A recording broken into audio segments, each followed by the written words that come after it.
Hi, good afternoon. I'd like to welcome you to today's educational program here at Riverwoods Durham.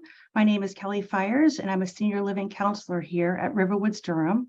And we're so excited today to be with the Alzheimer's Association and Ann Romney for understanding Alzheimer's and dementia. I'm just going to give it a moment to so people can join us today. It's really exciting. We have over 150 people signed up for this program today. So it really tells me that this is a topic that people are, very interested in at this time. And we're just really excited that we can be doing another program with the Alzheimer's Association. And I just want to go over some housekeeping items just very briefly. Just letting the audience know that you are on mute and we do welcome questions. So throughout the presentation, if you'd like to submit all your questions through the Q&A, which is located at the bottom of your screen, we'll be answering all your questions or as many questions as we can get to at the end of the presentation. We'll have Ann Romney with the Alzheimer's Association answering questions.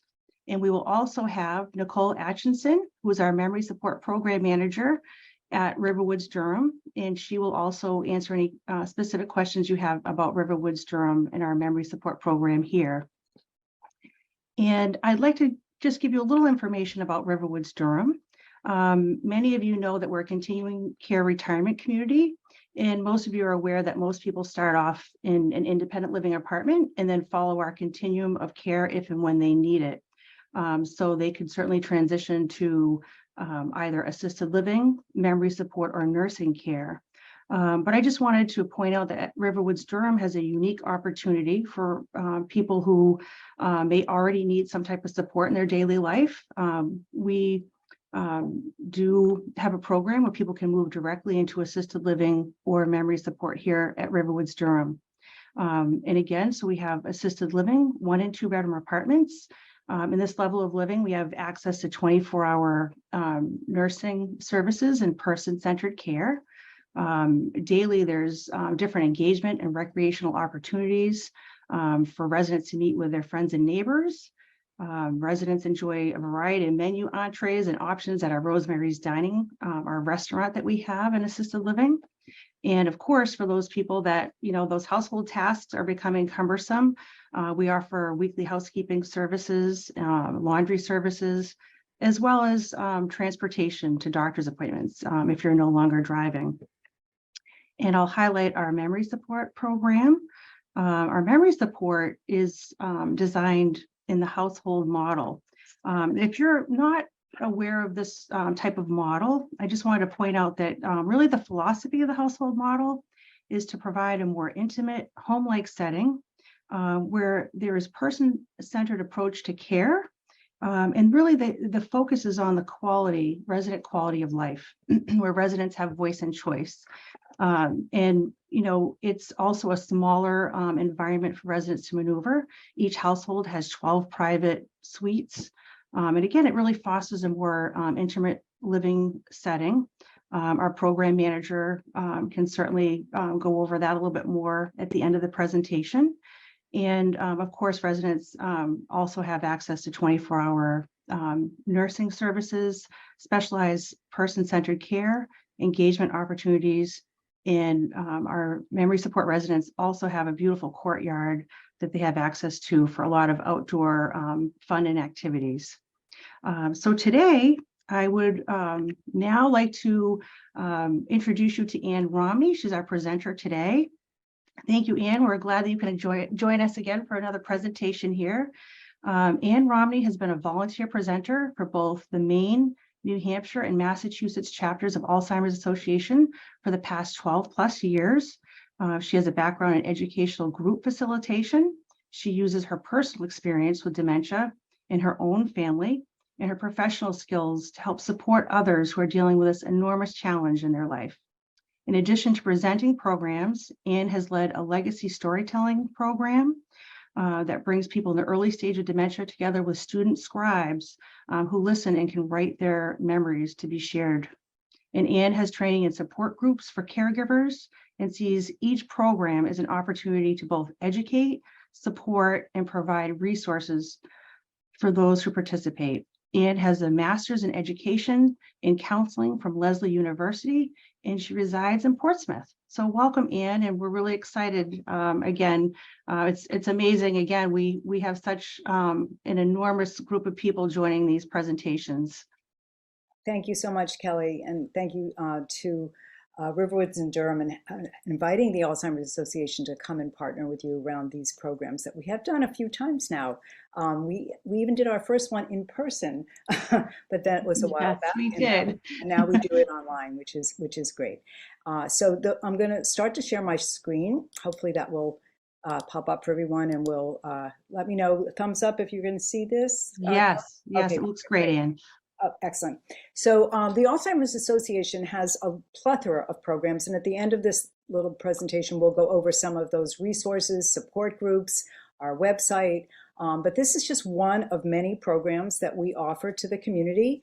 All of our programs are free, and all people need to do is just reach out, and we can arrange to present a program for your organization, libraries, wherever it might make sense. But this is our really foundational program. This is where we start with understanding Alzheimer's and dementia. And if you're here today, it's because you have some interest or some connection to this very challenging reality that many of us do connect with, for either directly with someone in our immediate family, or maybe it's a neighbor across the street or your best friend's mom. So most of us are touched by this in one form or another. So we're going to try to, we have some objectives here to deliver in this really rather brief hour that we have together. One of the things that often comes up is, what is the difference between Alzheimer's and dementia? We get this question often, and Alzheimer's, we'll jump into that a little bit more, but basically Alzheimer's is just the most common form of dementia, but we'll dig in a little more deeply soon. We will talk about how Alzheimer's disease affects the brain. We don't see this disease outwardly on a person, particularly in the early stages, but it really does have an effect on the physiological brain. We'll talk about risk factors. We'll talk about stages of the disease. This is a progressive disease. We'll identify some of the current FDA-approved treatments. Those are treatments, not cures, and we'll talk about that. We'll talk about the research that's going on, which is, thank goodness, going on all the time, and we need to continue to support that research. And as I said, we'll talk about the resources available through the Alzheimer's Association. I do want to mention, I sometimes forget, so I'll mention that you don't need to take lots of notes. This is being recorded. And also we have a handout that Kelly can send to folks that have signed up for the program. So you don't need to worry about trying to write things down. You can just hang with us as we move through the presentation. So Alzheimer's has an enormous impact. It has an enormous impact on individuals and the person, of course, who is impacted by the disease, and all of the family members and care providers. But it has a big public health impact as well, which is why we're so lucky to have places like the memory care facility that Riverwoods has. This is becoming such an imperative part of our life. And we're going to look a little bit at what that impact is. We have a couple of just basic quizzes here for you to test your knowledge. So we'll start with how many people are currently living with Alzheimer's. And this is a pretty updated program. We have to refresh this data pretty often because unfortunately the numbers continue, of course, to rise. So you can take a look at these numbers and what you think. And we know that it is more than 6 million people. That's the people that are directly affected living with Alzheimer's disease. But then we also know that this impacts so many individuals connected to those people. So about how many Americans provide unpaid care for people living with Alzheimer's or dementia? Well, that number, and it keeps just getting larger and larger, is over 11 million people. And one of the reasons why we think that education is so important is that if you are one of those people caring for someone who's been impacted by Alzheimer's or another form of dementia, you've basically been given a job that you didn't apply for or sign up for or get any job training for. So we think that it's just so important for people to learn about this type of disease and also to get support because it's a really big, heavy lift. So we really think that one of our resounding messages is always, Don't go through this alone. Get support, get educated, take advantage of the resources that are in your community, places like Riverwoods, etc. There are lots of resources out there. So I'm going to show you a little quick video.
So those are pretty daunting numbers. I think we can all see and recognize that this is something that we have to parse through some of the stigma and some of the fear that is overlaid around a diagnosis of dementia, and see what we can come together collectively to do to support each other and to make sure the research happens and the care happens that needs to happen.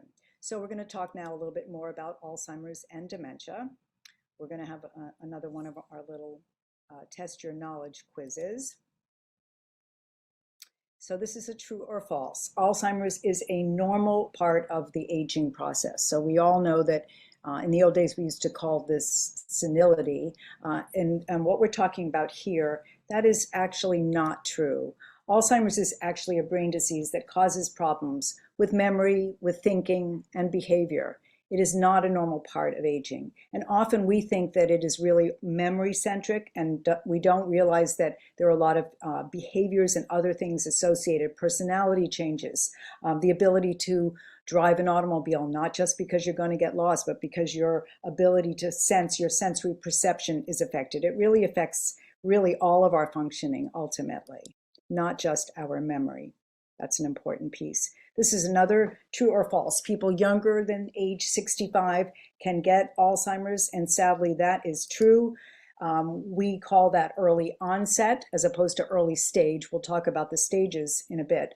But early onset is when this affects somebody under the age of 65. Even people in their 40s have been known to be diagnosed with Alzheimer's disease. And of course, that's not what they're thinking is going on. If something's happening, they don't typically think that that might be what's going on.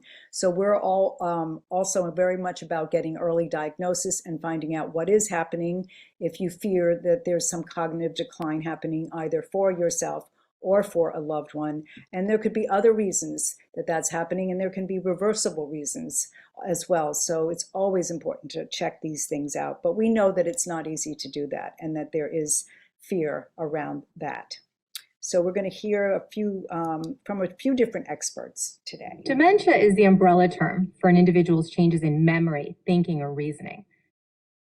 There are many possible causes of dementia, and Alzheimer's is the most common cause. Other causes of dementia are vascular dementia, which is marked by changes in the blood flow in the blood vessels in the brain. Dementia with Lewy bodies, identified by specific brain changes throughout the brain that include the buildup of a protein known as alpha-synuclein. And frontal temporal dementia, which is marked by brain cell loss in the front sections of the brain or the frontal lobe. Each type of dementia may have distinct characteristics to cause specific behaviors in the individual. But there is also some overlap in behaviors among the types of dementia. So oftentimes people early on are not aware of what type of dementia it might be, and it is important to get an accurate diagnosis. Certainly having the diagnosis of Lewy body was helpful in our planning because we began to understand where this was coming from in the brain, where otherwise we would not have known. Like we knew something was happening, but what was it?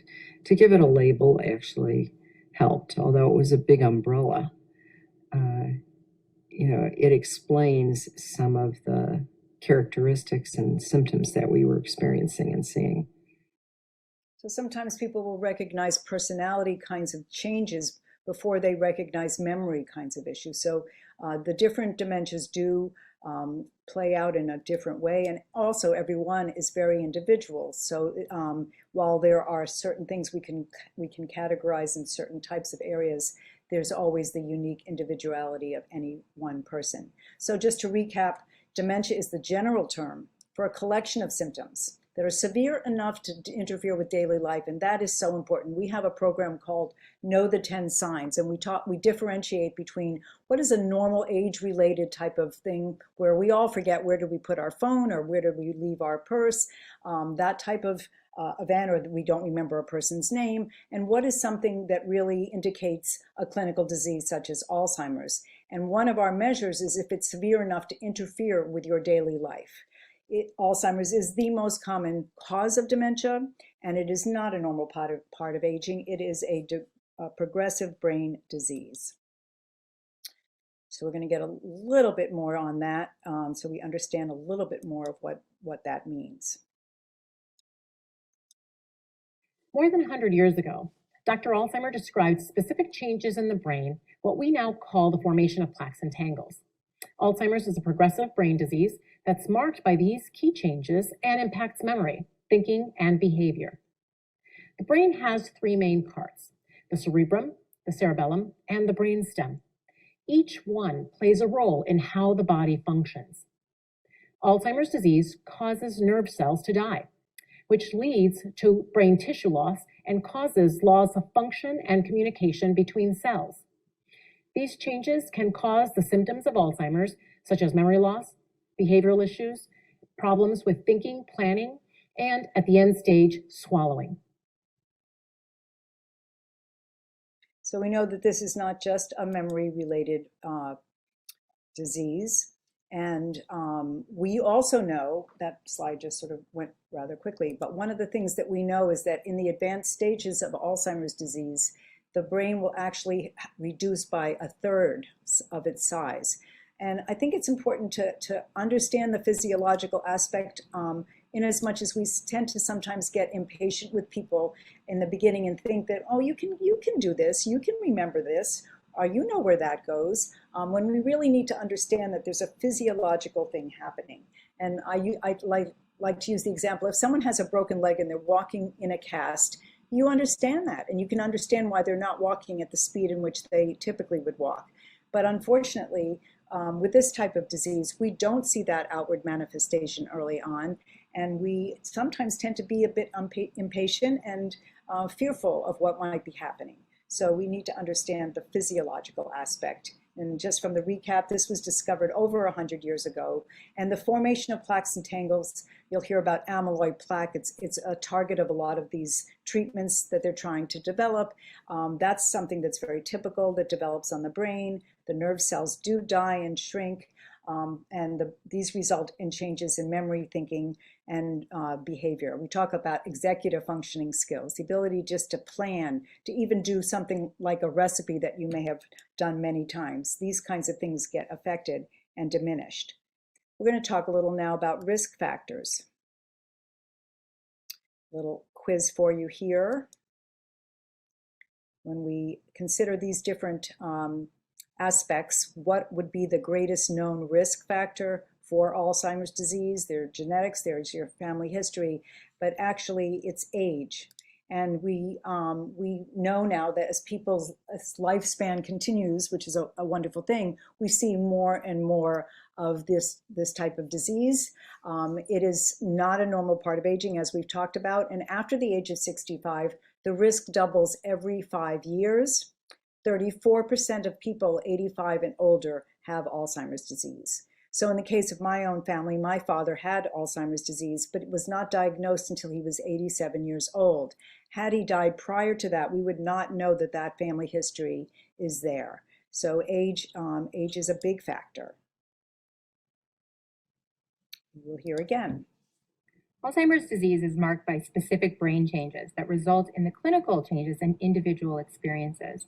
that is, changes in memory, thinking, or reasoning. And ultimately, Alzheimer's is fatal. The exact cause for these changes is unknown, but there are some hints as to what may contribute to an individual's risk. Age is the greatest known risk factor for Alzheimer's. And when we look at populations of people, we see an increased risk over the age of 65. However, Alzheimer's is not normal aging. Family history is also a known risk factor. Research has shown that those who have a parent or a sibling with Alzheimer's are more likely to develop the disease, and that risk increases if more than one family member has Alzheimer's. When we talk about the genes involved in Alzheimer's, there are two categories that could potentially be involved: risk genes and deterministic genes. Risk genes increases an individual's risk for developing the disease, but does not guarantee that they will develop Alzheimer's.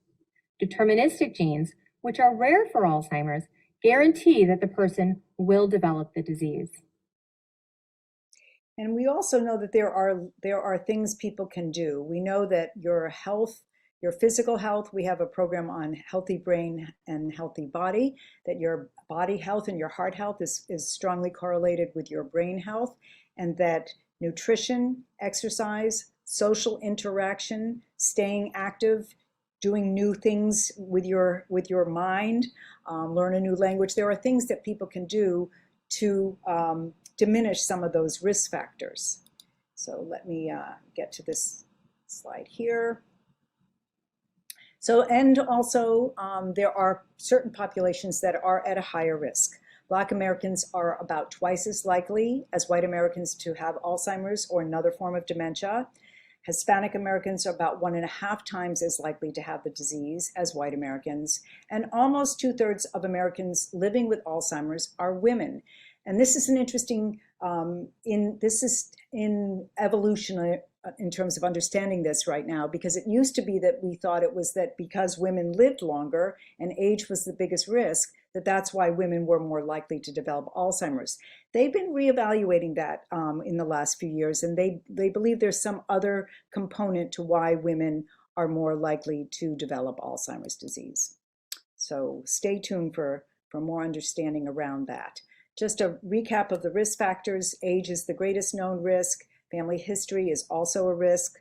And if you have more than one parent or sibling, that increases the risk. There are those two different types of genes, the risk genes and the deterministic genes. And then these groups of people, Black Americans, Hispanic Americans, and women, are at a greater risk of developing Alzheimer's disease. So we're going to now shift a little bit and talk about the stages of Alzheimer's disease, because we do know this is a progressive disease. I'm like an overachiever, and when you're unable to deliver or you're not performing at the same pace that you once did before, that's frustrating. It's frustrating to not know where you place things. It's frustrating to not be able to explain to someone the problems that you're having. You can't articulate it in a way. It's frustrating to read something and you forgot what you read. It's frustrating to continuously have to change your password, and you just changed it last week, and you're constantly doing the same thing over and over again. What's interesting about all three of these individuals that we're about to hear as they describe early on what the experience has been like for them is that they're willing to do that and able to do that. It actually is about 50% in terms of people who are aware of what's happening and will articulate and talk about it in the way that these folks can. And then there is a camp of sort of a group of people, which my father was in, where he never acknowledged that this was happening at all. And we don't know whether that is a combination of denial and real lack of awareness, or that the brain is going through changes that a person really truly is not aware. So we're very grateful that there are people like the folks here who are not actors, but are real people who can talk about the experience that they are going through. Math, I can't do a simple tip anymore. You know, I sit there, I stare at it. It's crazy what numbers I can't deal with anymore. And in some ways, that's the disease to me. The other thing that I've increasingly been struggling with are words, which I've dealt with words my entire life, as an avid reader, as a reporter, as a writer.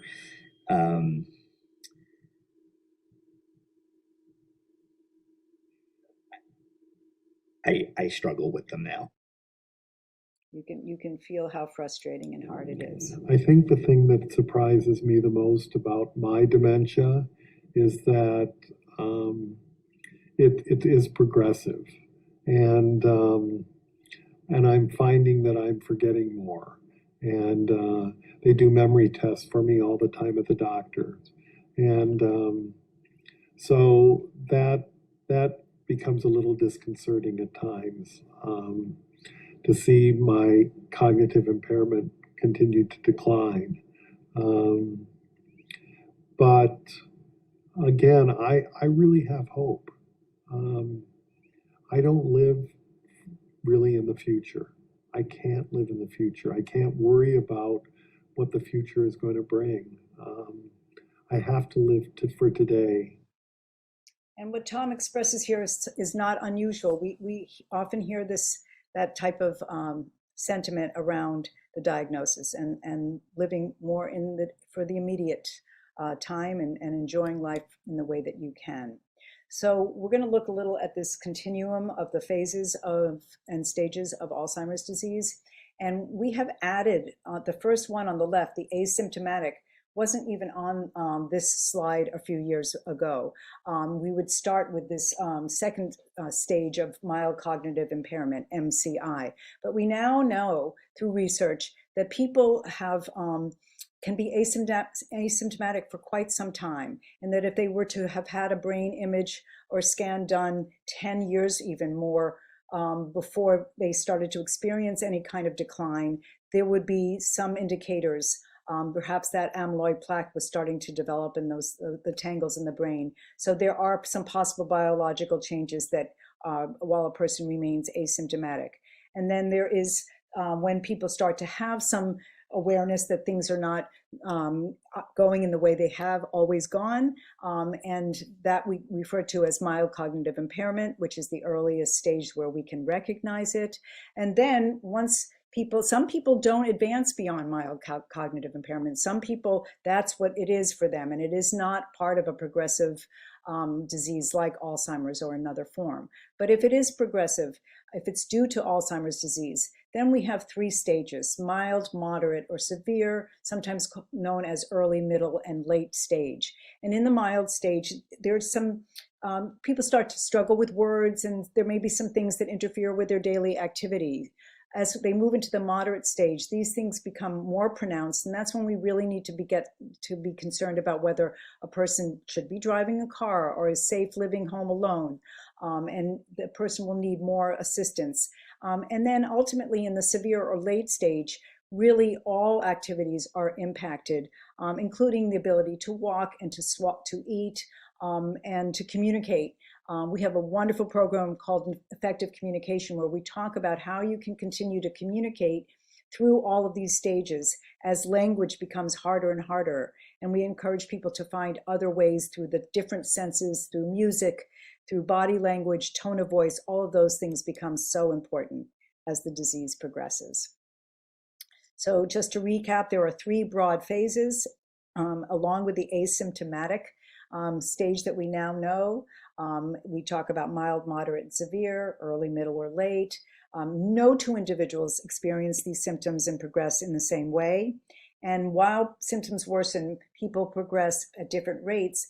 And it's also important to know that typically things do not change radically or quickly in Alzheimer's disease. So if somebody exhibits a very big change overnight or within a day or so, then that would be a really important reason to get to a medical professional, because something else may be happening there. Typically, these changes are at a slower type of rate. So there are some FDA-approved therapies for Alzheimer's disease. We go back to 1906 when we first identified this disease. In 1996, the first drug that was on the market was something called Aricept. It's actually something that my father took, and most of these drugs, right through the 1996, et cetera, right on through up until 2021, and you can see that there was a large gap of 7 years. between 2014 and 2021. Actually, all of those drugs are really only therapies. They did not target or slow the progression of the disease. They, in various ways, treated symptoms and worked differently for different people. And there are some other kinds of things. If a person exhibits a lot of anxiety, they can have an anti-anxiety medication. But these drugs had different results for different people. None of them really strong results, but they sometimes helped a little bit with some of the symptoms people experienced. In 2021, we had this breakthrough of, and controversial at the same time, aducanumab, also known as Aduhelm, which was given a sort of rushed FDA approval, hence some of the controversy, also very expensive. Medicare wasn't going to cover it, but it was the first one to target the actual creation of this amyloid plaque that was building up in the brain.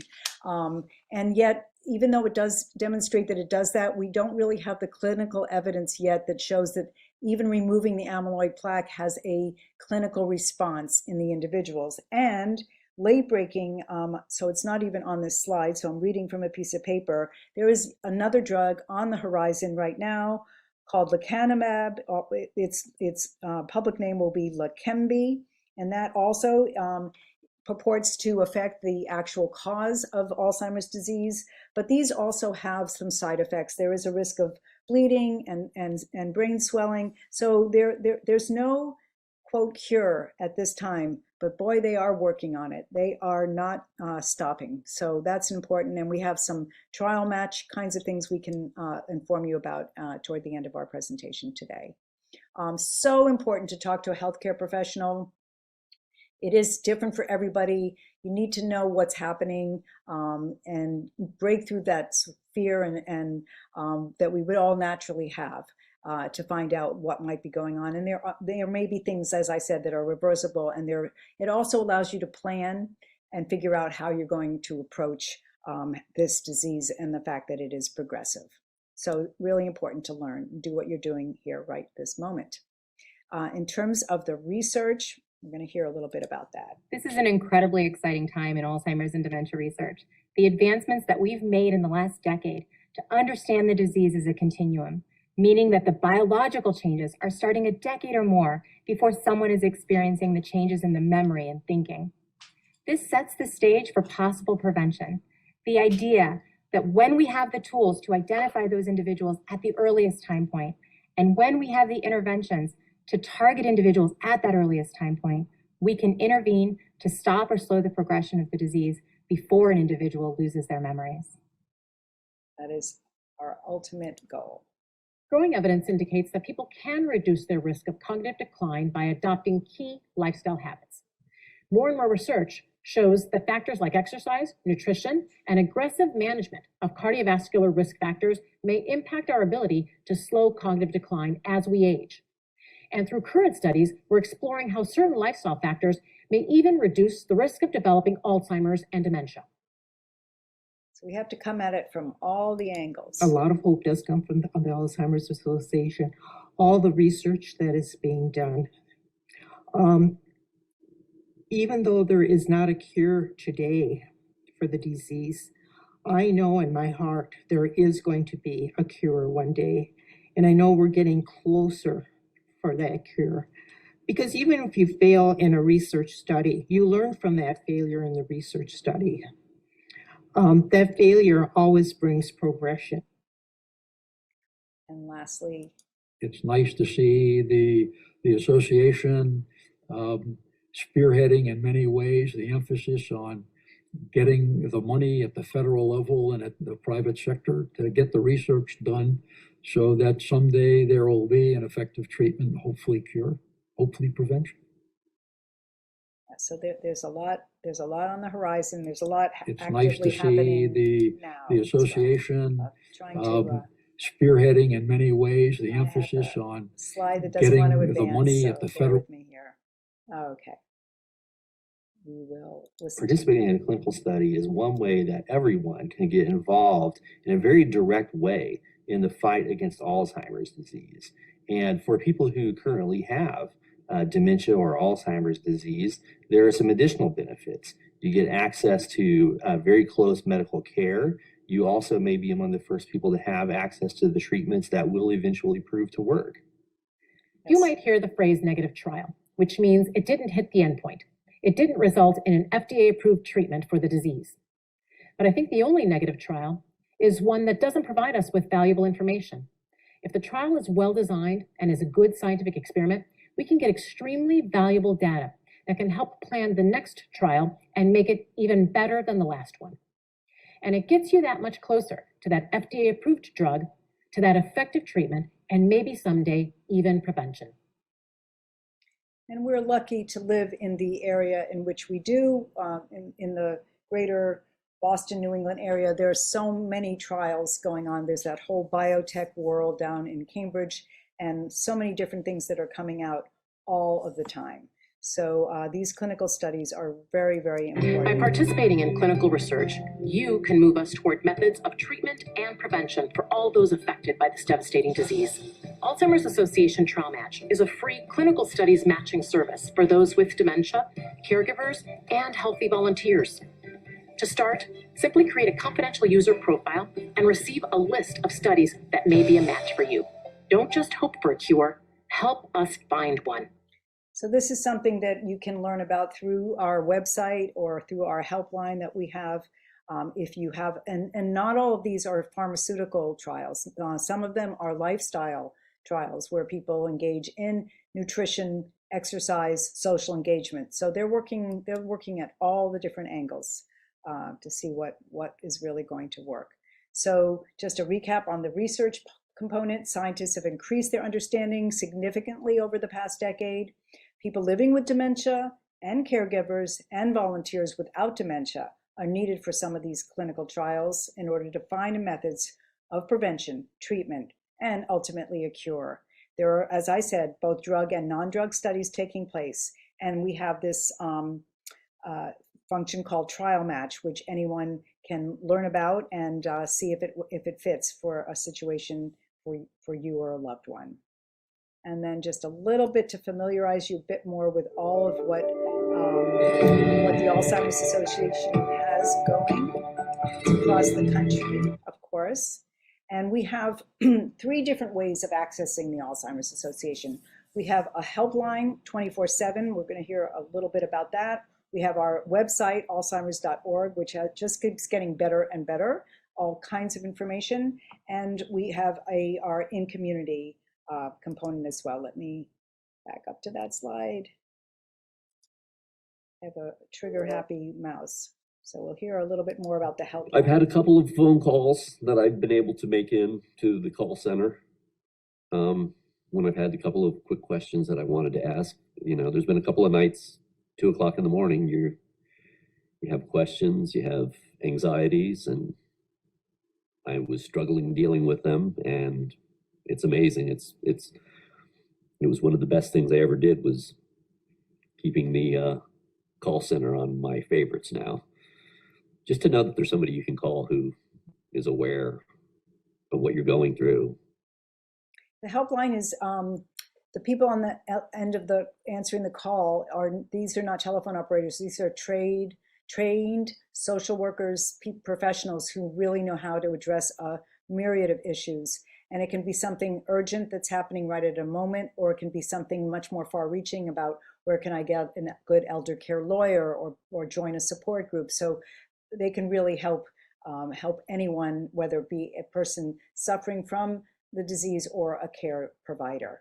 And then we have the website. I went to the Alzheimer's Association website, which is alz.org, there I was trying to find out more about what was Alzheimer's, what really is this disease, what is younger onset Alzheimer's, what is dementia, is there a cure, how long has it been around, how many people are affected by this, where can I go for resources, where can I go for help, what do I do with this? How can I handle this? Is there more people like me out there? Is there someone that I can talk to if I need to? And there I found the support line that's 24 hours a day. And there I found where I can go for workshops, where I can go and read things and postings that people have done where I can find out what events is happening in the Alzheimer's Association, where I can see how it's affecting people around the globe.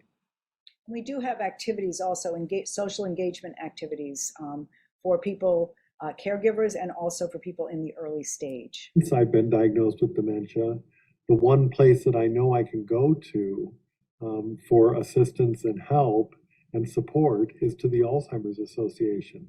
There are people there that I know by name that I can contact if I'm having a difficult time or if I'm struggling to find some resource, that they will provide that to me.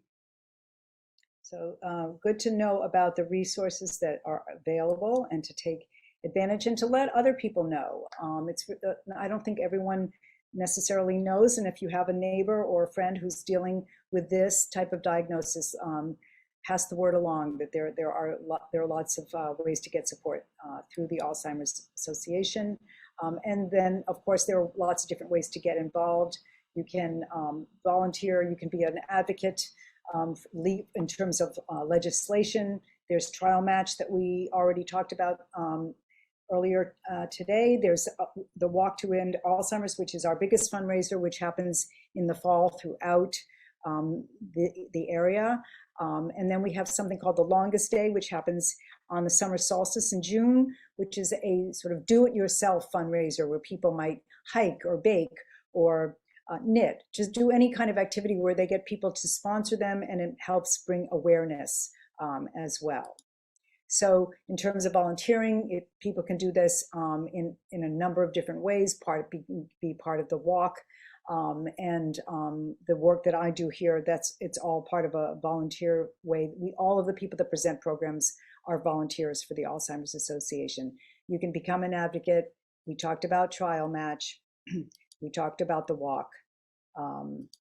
And sometimes groups of people from a company or a church group will develop a walking team.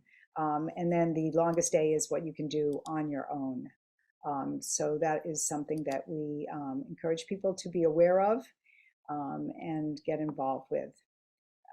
So we have that. And I am going to stop sharing. And while I cannot see individuals because we're in webinar format, I am very capable of hearing something from the chat or the question Q&A rather, or something that people would like to put in there at this time.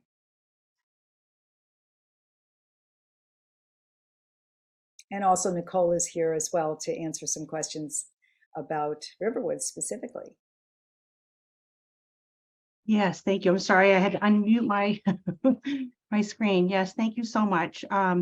I'll go into the Q&A now because we did have a couple of questions. We had two questions that were asking as far as, if you're concerned about a loved one or a friend, possibly someone who's living alone, you're not sure if they have dementia, but you're seeing some signs. What would be the first step in helping someone in this situation?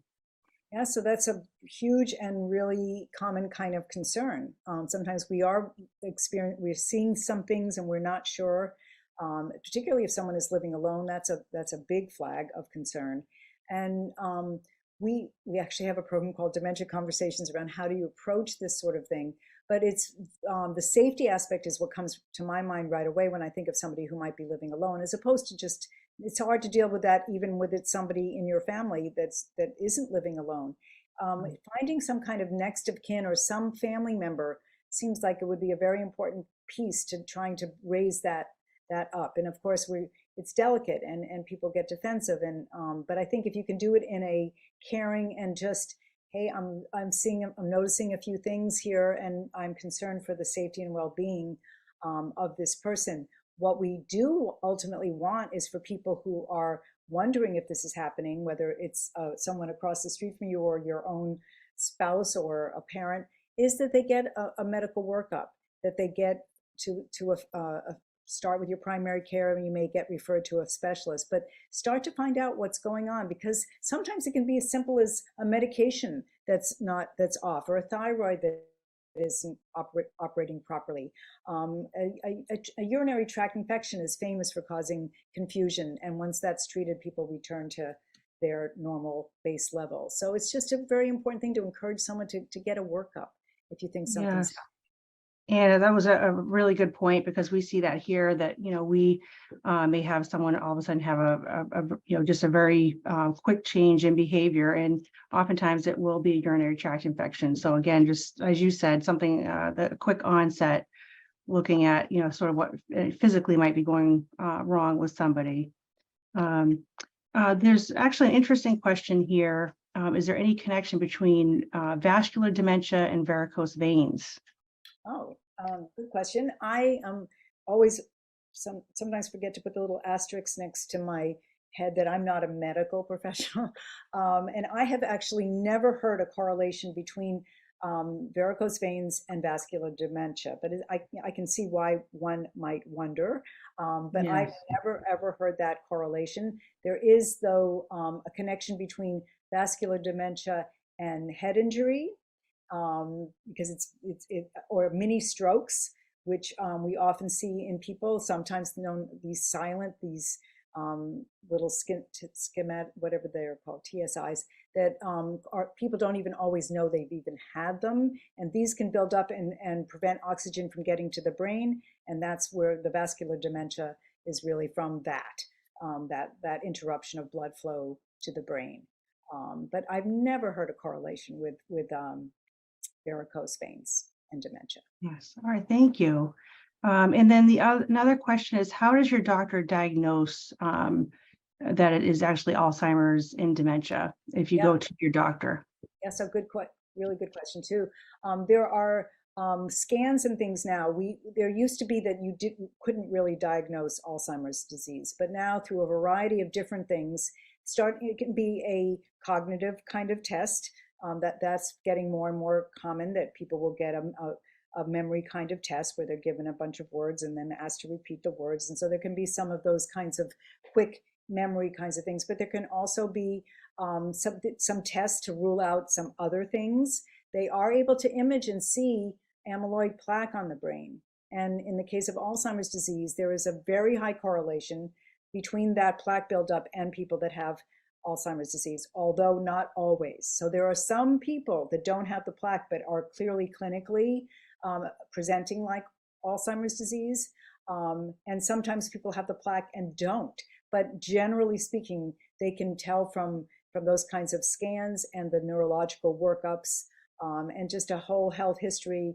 And that's why also it's very important, if you're noticing signs in a person that you know, it's important to take notice of those signs. Write things down what you're noticing. We have something called Know the 10 Signs, and there are a bunch of them. But it's really important to be able to present those if you're able to go with that person to the doctor. Have as much information as you can, because it's a puzzle that people put together. There is no one blood test like there is for some things. Yes, and I think as you just mentioned, Know the 10 Signs. I know that's another presentation that the Alzheimer's Association provides. We've done that in the past, and I think that if you're really just sort of in that position where you're just not quite sure, I think that's a great presentation to join.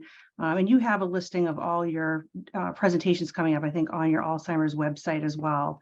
Is that correct? You can absolutely, you can attend live versions of those programs like we have right now today. But there are also recorded versions of that program, as well as written material. So you can log on to the website, alzheimers.org, and find the education, and you can read about the 10 signs. That's a very out there piece of information. It's been around for a while. Yes. And this is a great question for Nicole. Nicole, they had asked, can a person who has dementia, if they're a wander risk, could they live at your community? I'm sure we get this a lot, don't we? Yes. So yes, if somebody is at the risk for wandering, we invite in all individuals who experience this. I would say about more than 50% of our residents do wander. We're in alarms-free community, which is really great. So nobody has to be startled by any alarms going off. Those residents who are at risk for wandering, we have a wonderful clinical team who will provide an assessment to see if somebody is at risk for wandering, and if they are showing those behaviors, we will suggest that they wear a device called a Wander Guard. And this is like a little bracelet that goes on them. And I would say it probably takes about 48 hours for someone to adjust to wearing this if they're suspicious of it at all, but most of our residents do respond really great to it. And basically what that does is when a resident gets to an exit, it locks the door automatically. So the resident isn't even aware that the door is locking or anything like that. It's not a big deal for them. They can continue going on throughout their day. And we have a lot of staff available on the floor 24/7 to help provide redirection and to keep people engaged so they aren't really exhibiting those wandering behaviors as much as possible. Oh, thank you, Nicole. This is another one that would be appropriate for you to answer, Nicole. How do you, do you offer music therapy in your memory care program? Which we know the huge benefits of music therapy. Yes, we do offer music therapy. We partner with the Sonatina Center, which is a pretty well-known expressive therapies company in the Seacoast region. And we have music therapy with Allie, their music therapist, who specializes in working with older adults. We have music therapy with her every other Wednesday morning. And we generally have 12 to 15 residents who participate in that programming. It's very, very well received. And we're hoping to be able to offer it on a weekly basis because it has been so well received. And we do offer music programming 7 days a week. So it may not be music therapy, but as a dance movement therapist myself, I understand the importance of expressing yourself in a way that is valuable to you, especially in those cases where we heard from people in this presentation today who said, sometimes my words fail me and they still can't express themselves in a way that is meaningful to them. Yes. Well, Yeah, thank you. I want to just put a plug in too for the power of music in our program, Effective Communication. As the other forms of communication start to fail, the words and such, music is just such a powerful connector. So it can be something that people can use all the time, really, to just make the person feel more happy and safe. It's a wonderful tool. It really is. I've had residents in the past that were nonverbal but yet could sing if you put their favorite music on. So it's just amazing the power of that music. It's great to hear what you're doing there. Yes, this is a great question. I was looking because I know the Alzheimer's Association. I have a bookmark somewhere that lists the 10 signs. And someone just asking, is there any way you could quickly list what the 10 signs would be? Let me see if I have a little something. Yeah, let me see if I have a 10 sign thing here. Do I have a 10 sign thing here? Let me see. I'd have to go to let me see if I can do that really quick. Well, I actually know many of them, so let me put out what I know. It's repetition. One of the hallmarks is somebody who's repeating something often. It is also forgetting where you put something. And we've heard from some of the people here, trouble with numbers, trouble with math is often a sign. Your executive functioning skills. So not being able, as the gentleman, Phil, I think is his name, talked about how he couldn't even make simple change. So something, and notice the things that are somebody who typically can do a recipe, but now can't do a recipe. So following instructions or directions, somebody who can't plan a day, confusion about time and space. Where is this summer? Is this winter? Confusion about where you're actually living at that time, thinking you're living in Wisconsin when you're living in New Hampshire. So confusion about space and time. Personality changes where Somebody may be irritable or expressing frustration. And it's what we always talk about is it different for that person? Maybe that person's always been irritable. But if you start to see uncharacteristic personality changes, also withdrawal, people realizing that they may not be following what's going on, so they start to withdraw. So someone who's always been engaged and part of the conversation is pulling back, or loss of interest in things that you have always been interested in. My dad was huge baseball fan, and I would try to engage him around baseball, and he absolutely had no interest. And when I just revisit the thing of forgetting where you might have put something, for those of us where that's just happens now and then, we can go through a process in our brain of thinking about, well, wait, I came in, the phone was ringing, I bet I put my keys down by the phone, and go back there and find them. But the inability to retrace and to actually recapture what you're forgetting. So it's interfering, once again, with your daily life. That is an issue. Also, spatial kinds of things. Driving, for example, you might, which is really scary and a big concern, you might just see signs that a person's not stopping properly. Maybe they're waving back and forth on the lines, or there's a little dent in the car that nobody can really explain because there's all this peripheral kind of vision that's being impacted. Taking longer to return.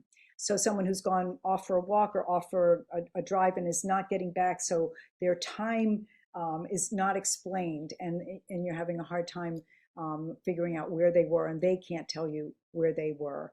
And of course, that sort of repetition piece and the inability to recognize that they've actually already asked that of you, and the inability to follow very simple directions to bring something down the hallway to put into a trash room, for example, and getting lost just doing a simple exercise like that. So those are some of them. But if you go on to our, if you just go to alz.org and put in 10 signs, you can find these. We used to have this nice little handout that we had. Yes, you had wonderful bookmarks. Yeah, I can send you something that you can include, Kelly. Oh, that's wonderful. And Nicole, someone had asked, how do you help a memory care resident transition into your community? That's a great question. It is a great question, and we really focus on person-centered care, so I can't say that it looks the same for two different people, but we really partner with the family ahead of time to see what do we need to do to make this person feel most comfortable. And one resource we use specifically is called A Life Story. So this is a one-page document front and back that we go over with the resident and the family before they officially, the day of that they officially come in. And we talk about what are their preferences, what kind of symptoms are they experiencing that we should be aware of, what things have they done at home for interventions that have worked well, what things have they done that have not worked well. So we try to get a really good idea of this person's background, their personal background, and what their current reality is. And then we share all of that information with our entire team. So that means our clinical team of nurses, our housekeeping team, our salon team, our maintenance team, so that everyone within the community is aware of, hey, if I come across this person, I feel confident that I'm going to be able to interact with them. That's going to be the most positive interaction that is possible. And we're always changing things. So we know that we might suspect when someone moves in that this is going to be really challenging. And then sometimes it goes super smoothly. So we really just like to be flexible, work with the family, work with the resident, get to know them for who they are in the moment, and just support them through that transition. And that does look different. We have residents who go from independent living to assisted living to memory support. We have some residents who are directly admitted from the outside into memory support. So sometimes we do have the opportunity to build that bond years before they need memory support services. And sometimes it happens in a week. Yes, yes. Well, thank you very much. Currently we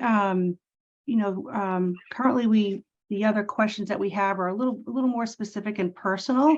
So I certainly would encourage people to reach out to the Alzheimer's Association for specific questions. Or again, if you have specific questions about Riverwoods Durham and our assisted living and memory support program here. But Ann, I want to thank Ann Romney with the Alzheimer's Association for being with us today. And we hope to do more educational programs with you in the future. And once again, I just want to thank you. And if we have other people that are joining this call that have other topics of interest that they have, please let us know. We really like to provide educational resources to people in the community. So, well, thank you very much, Ann. Today, and good luck to everyone. Yeah, thank you. Okay, thank you very much, everybody. Have a wonderful day. Thank you for joining us today.